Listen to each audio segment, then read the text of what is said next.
That's crystal clear to me. Thank you. Next witness. Libby Sanchez on behalf of Laborers Local 777 and 792, representing eligibility tax. I want to underscore the comments made by Ms. Bartholow and Mr. Mecca, and want to point out that my eligibility tax have been enormously frustrated over the past few years, that they just feel they've been hobbled by their inability to provide recipients with necessary tools to succeed. And it is unfortunate that Ms. Steeb was unable to be here today because you are familiar with her program, and you know it's a program that provides every single tool that one would hope that individuals trying to come out of poverty would have: childcare, housing, education, job training, everything. And that's why they have such a great success rate, and we hope that all of those things can continue to be funded in our program so that every Californian who relies on these services will have a similar success rate. Thank you. Next witness. 2 minutes, please. Luann Nguyen with the East Bay Community Law Center. We represent clients who are in the system and who are a CalWORKs recipient. And what we are seeing at the ground level is that workers are extremely confused about the laws. There were a lot of really good things put in place by the administration and by the department in the last 2 years. But even welfare advocates who do this for a living have problem understanding it. And we are finding that workers on the implementation level have problems understanding it. So for example, the 24 months are not, they don't have to be consecutive. They can be cumulative, and anytime workers or clients use their federal clock, that's supposed to be counted first. But the workers don't necessarily know that, and when this was being implemented, there was nothing in the system, in the computer system, to tick this. So, like, how do you account for that? What do you do? What is the department or the counties going back to make sure that the accounting is correct for people? So we have this great tool that's going to be up, and people can use it, but it's not up yet, and people's 24 months are still counting, and people's 48 months are still counting, and they're going to be off aid, and they're not going to be able to get supportive services while all of this is happening, because even in times where the 24 months may be frozen, the 48 months is not, and that's a problem. There are so many missed opportunities along the way, and we see it on the ground level when we have clients coming to us and saying, no, they told me I can't go to school. They said I have to sign this welfare to work plan that says I have to go find a job now, but I know the best thing for me and my family is to go to school. So I think that we need to look at the details. Thank you. Thank you very much, and that was a great place to close. I agree that we must continue to look at the details, which is the point of the joint hearing, the point of us agendizing this issue today, and we're going to hold it open and continue to look very closely at the utilization of supportive services, like child care, for example. I have a consistent concern about the level of the stage 1 caseload because it doesn't mirror, it doesn't follow logically where people should be in the system. And even though stage 1 wasn't agendized today, it will be heard in our overall child care hearing that's going to come up later on next month. We want to continue to track education-related activities and see if the anticipated increase in participation does indeed come to fruition. And again, want to continue to look at sanctions and determine what are the contributing factors that are leading to the increased rate of sanctions. So all of those are issues that we will continue to monitor very closely as we look at the 24-month clock policy as we approach May revise. With that, we'll transition, excuse me, into proposals for investment, starting on page 29 of the agenda. And we'll be looking at 3. Maximum family grant, we'll start there. Housing support will follow, and then we will, excuse me, there are 4. California Partnership to End Domestic Violence and the additional CalWORKs proposals, again, all of which were brought to us by advocates and under maximum family grant. We'll hear from 2 clients, Andre Knighton and Jamie Sawyers. Ms. Bartholow, Mary Thoreau, Senior VP, the Independent Institute, Frank Mecca, CWDA. And we've asked everyone to limit their time to 5 minutes. Ms. Bartholow and Mr. Mecca, I'd ask you to be particularly, thank you. Mr. Mecca's going to stick to 2 because I think hearing from the clients and Ms. Thoreau, who's joining us for the first time on this panel, will be very helpful. The sergeant.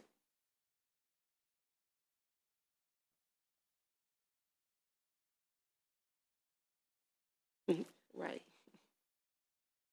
And we'll hear from you all in this order. We'll hear from the clients, Mr. Knighton, Jamie Sawyers, then Ms. Bartholow, Ms. Thoreau, and we'll end with Mr. Mecca. Greetings. First, I want to say thank you so much for giving me the opportunity to speak here. It's an honor and a privilege. My name is Andre Knighton. I am a student at Sacramento City College, part of CalWorks program, and also I'm a film production major, a husband and father of 2 beautiful children. My daughter, Trinity, she's 2 years old, and my son, Gabriel, he's 4 months old. With that, my son, well, first I will start that me and my wife originally started working. I was working in customer service. My wife was working in retail, and we both got laid off of our jobs. Therefore, we were unemployed for about a year, and we decided to, okay, we need to do something to better for our children. This was when my daughter was 1 at the time, so we decided to go to school. And so I decided to pursue film production, which was a passion of mine, and I wanted to get in. My ultimate goal is to be an aspiring filmmaker and work in television production. My wife in culinary. So with that, the MFG has brought stress upon us tremendously. First and foremost, my son wasn't covered he was not be able to given services, cash aid services. And with that, it was very difficult finding childcare because both of us are going to school full time. It's difficult finding childcare. It was very difficult trying to pay the bills, just based upon the income that we get from the cash aid is we're barely getting by, and it's been very frustrating, very tough. And I'm not just speaking on behalf of myself, but thousands of others. And I actually just learned today that over 140,000 children are affected by the MFG, which is astounding. And so with that, I speak on behalf of not just myself and wanting the MFG repealed, but also for thousands of others who are either going through the same thing or even more difficult issues at hand. Along with myself, my desire is to be able to where my children can be taken care of. Our ultimate goal was for my children to not be raised in poverty. And in fact, well, you ask, well, why did you have children in the first place? Well, we're married, but also too, there was a point in time 5 years ago that we could not have children. Doctors said we could not have a child at all. And for it to have 2 beautiful children, be able to raise them, my goal is to see them excel far past beyond what I'd done. My goal is to see them to be able to excel in a career, excel in and to have their own business, to be able to where they can to not just help themselves but help their communities. And that's what we try to. That's what we do as a family unit, is help others, not just ourselves, in this. And so my firm belief is that if my firm belief rather is that if it gets repealed, that there will be more opportunities. And now I was just pointed out, not all of us are just here to take advantage of the system. There is thousands upon thousands of us who are really trying to make a difference, trying to make an impact, trying to go to school full time. At the same token, trying to deal with kids, going to work, these different things. So there's a lot of us that are really trying hard. And it's saddening that we get piled into the bunch of, oh, well, you're just trying to collect money. No, that's not it. We're just trying to get out of poverty the best way we can, the best way we know how. And my thing is, all we just need is just a little help. That's all we're asking. I know $128 may not seem much, or it may not seem, oh, well, this is important for us because this will allow us to be able to pay for the diapers, to be able to pay for childcare, be able to ease off that stress because school is difficult enough. Just school alone, trying to, taking 12, 15 hours of classes, and then, at the same token, but I travel because I'm from Stockton. So I travel from Stockton to Sac City every day, just so in the back of my mind, I'm doing this for Gabriel, I'm doing this for Trinity. not just for myself. So that's my story, and thank you once again for your time. Thank you. Appreciate you taking the time to come and share with us. Ms. Sawyers. Hi, my name's Jamie, and thank you for having me here today. I'm here speaking about the MFG rule. I have 3 kids that were from a domestic violence relationship and conceived in that relationship. And when I wanted to leave and get out of there, I thought for sure, you know, there's got to be these women's shelters you can go to when you leave that. Can you speak up a little louder for me, please? Oh, sorry about that. When I called those places, they were all full. Thank goodness I made some friends very, very quickly. But what I found is when I applied for aid, the MFG affected me on my last child. So getting out of that situation, trying to get on my feet, and to get into a job that would be sustainable to take care of my children and eventually get into our own apartment, I had to decide between, am I going to buy, you know, diapers or, you know, transportation to work, or what kind of food are we going to cut back on? What basic needs are we going to go without? It created excess fear and on top of hunger and uncertainty in an already miserable situation. But thankfully I was able to get a great job, and we now have our own apartment, and I'm making good money, and I'm no longer on cash aid. But I just remember how hard that was and how miserable that was. And it just, when you call on social services, it's an emergency situation, and we're calling on you because we need help in a desperate time. And it should be able to cover basic essential needs like food, diapers, wipes. And you shouldn't have to pick what you're going to go without. And it's not it's not an issue like we didn't want to work, or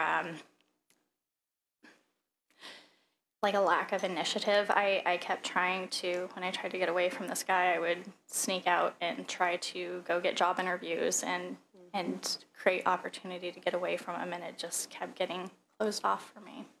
But I made it. I'm here, and I'm thankful you guys were there. That's all I have to say. And I appreciate you coming and sharing your story with us. Thank you very much. Thanks to both of the clients. Ms. Bartholow, Western Center.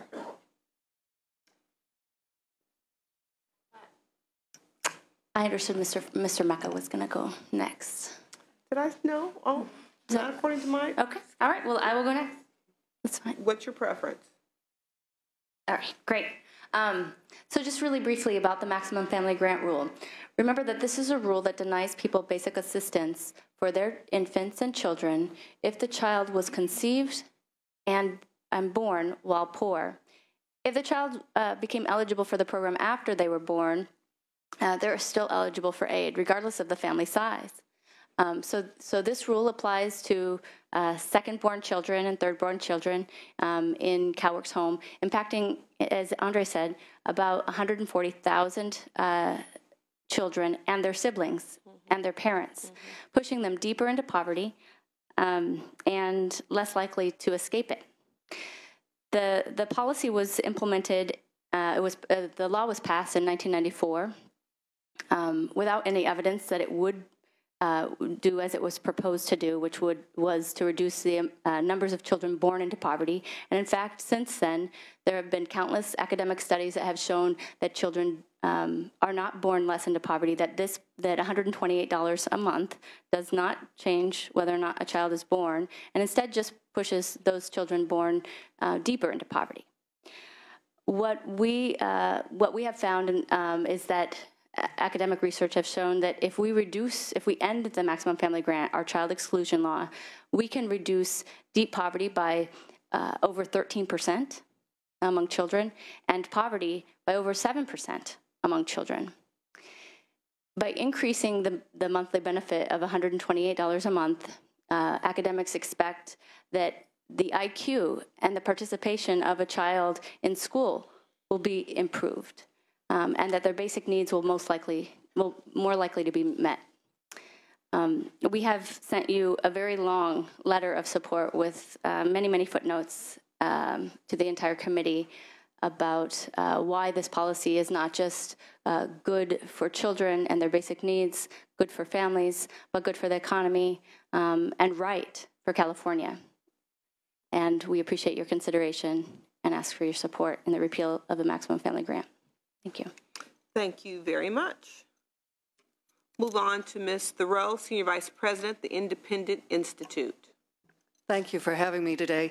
In addition to working in public policy on an academic level, for 20 years I've been a volunteer with the Salvation Army, and so I am very much concerned with helping individuals as well as dealing with this on a theoretical, academic way. I have brought some studies to share with you. I won't go into them in detail in my comments, but I invite you to look at them at your convenience and your staff's.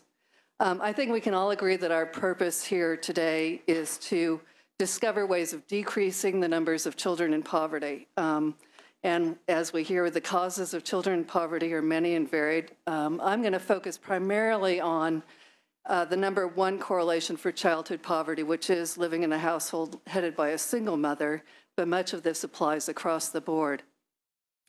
The maximum family grant rule is way too late in the cycle of poverty to have a lasting impact on the problem.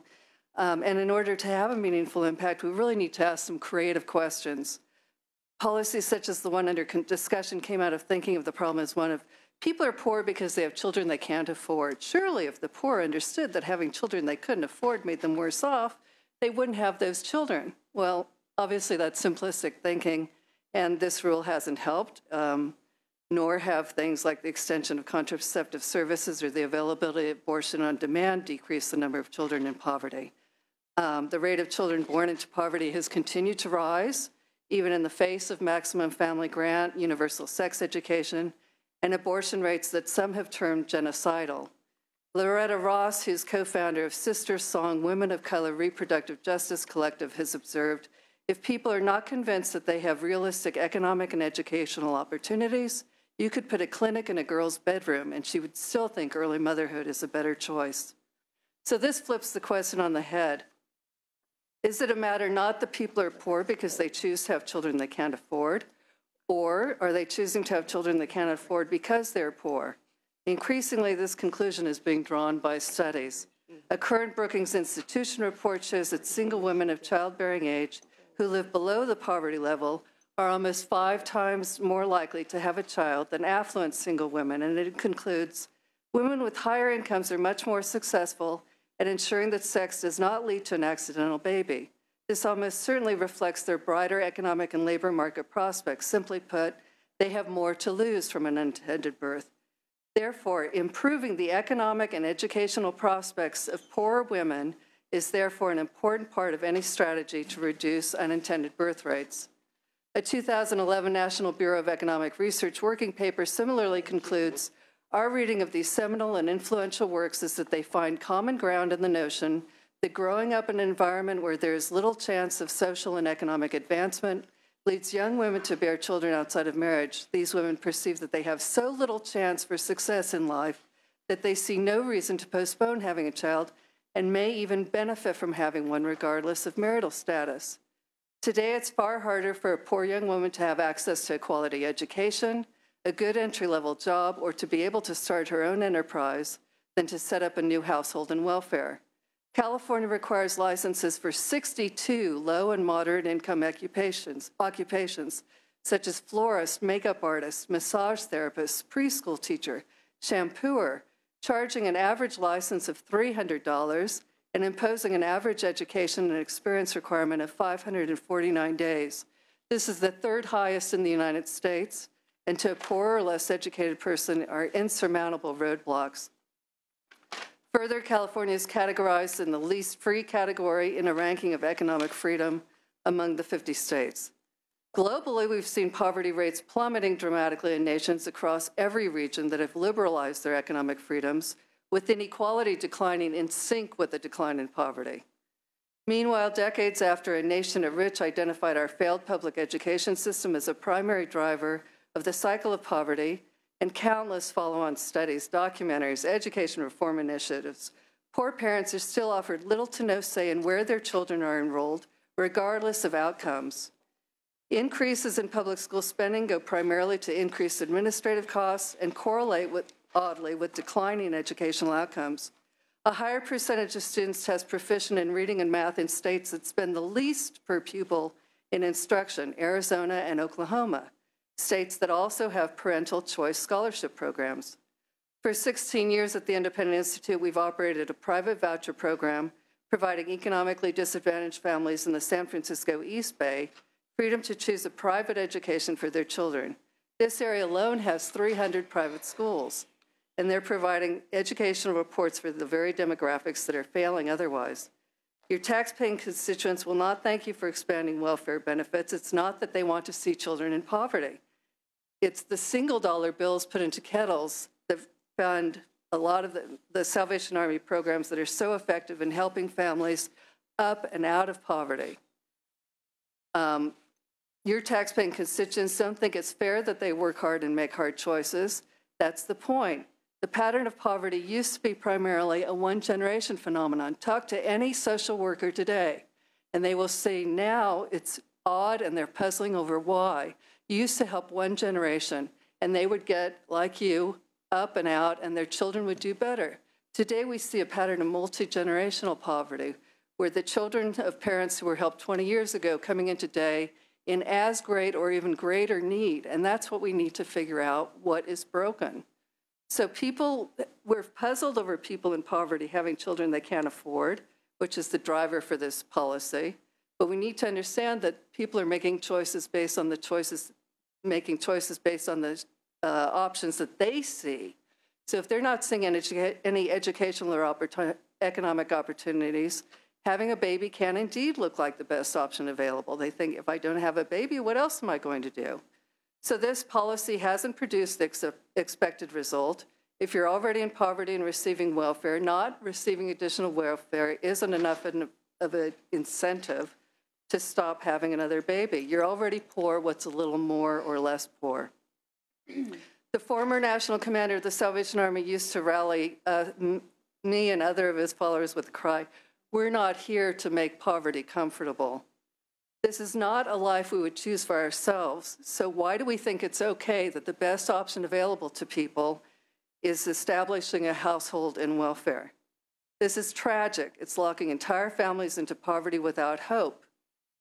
We all want to see policies that help the poor get out of poverty. We all want to help with a hand up. And that's the stated mission, for example, of Mr. Mecca's agency, to promote a human services system that encourages self-sufficiency of families and communities. And I think that's all of our dream. So I believe that if you really want to help see fewer children in poverty, the policy implications are clear, allowing true school choice, including providing parents and teachers the option of establishing or taking over and running their own schools, and eliminating the economic barriers, including burdensome regulations, taxation, licensing, and zoning restrictions that protect established economic interests at the expense of the poor, are anti-job and anti-small enterprise. Thank you. Thank you very much for your testimony. I'm sorry Senator Stone, who invited you to be here today, wasn't able to be here to witness it. I just a quick question, just because I've known Loretta Ross for 25, 30 years. Could you give me the source of the quote? It was from a story in Time magazine. I'd be happy to send it to you. Okay, I'll call her myself and get the full thing. Thank you. Mr. Mecca, would you close for us? Sure. I think I'll start with the mission statement that the prior witness talked about. My members take their mission very seriously, and it's to reduce poverty and promote self-sufficiency. It's the job that you've given them and that they undertake on your behalf. It is a top, if not the top priority for the County Welfare Directors Association is to eliminate the maximum family grant rule. The rule serves no positive purpose, and it does harm. If we want to really tackle intergenerational poverty, if we want to provide an opportunity for the next generation, provide young children born into poverty an opportunity to escape, we can't do intentional damage to them by plunging them deeper into poverty, because the research is crystal clear about what happens when we do so. We consign them to a lifetime of diminished opportunities because of decisions that we've made. We would love to see greater economic opportunity for all, And I've got some private thoughts about macroeconomic policy and other things that folks might look at to improve opportunity and to reduce inequality. But for right now, we have to stop doing harm. And that's why we urge the elimination of the MFG. Excellent. Ms. Bartholow, just very Yes, Madam briefly. Chairman. Yeah, I just want to make sure that we have, for the record, I'll give this to the sergeant. This is the list of the nearly 100 organizations across the state that support the repeal of the maximum family grant. And also just to remind the committee that we have had, over the last couple of votes here in the Senate, bipartisan support. Thank you very much. Appreciate that. Thank you very much to the panel. Appreciate your time. Oh, I'm sorry, Senator Monin, go ahead. No, just to comment, I just also want to thank the panel members, especially the first witnesses. You were both very articulate, and just applaud your commitment to your families and to our communities. Thank you for being here today, and just wish you both the very best in your futures with your families. Your kids are lucky to have you as parents. Thank you. Yes, thank you. Appreciate it. Any public comment on this item?